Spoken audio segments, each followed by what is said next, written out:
Hello, I'm Elizabeth with the Newport Historical Society, and today we are talking with Michelle, who is a middle school teacher and focuses on history. Michelle, can you tell us a little bit about how you adapt online resources and have been sharing them with your students? Sure. Hi, Elizabeth.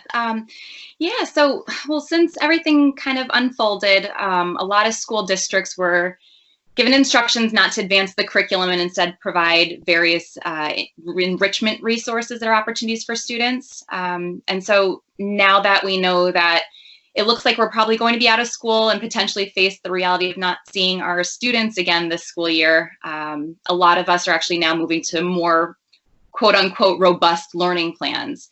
And we couldn't be more grateful as educators to museums and societies like Newport Historical that are really making this reality a little less daunting with placing such rich resources online and teaching material available for us.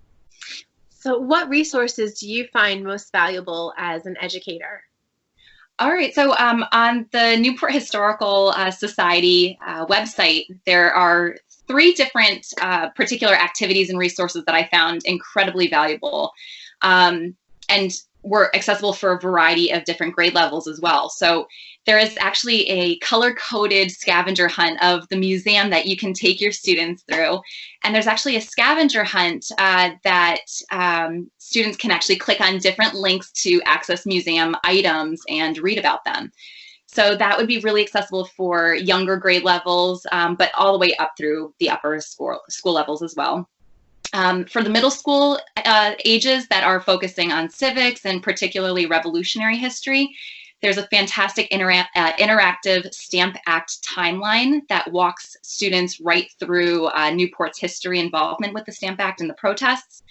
And then at the upper levels, with a little bit more intense reading levels, there are various articles on diversity and religious tolerance.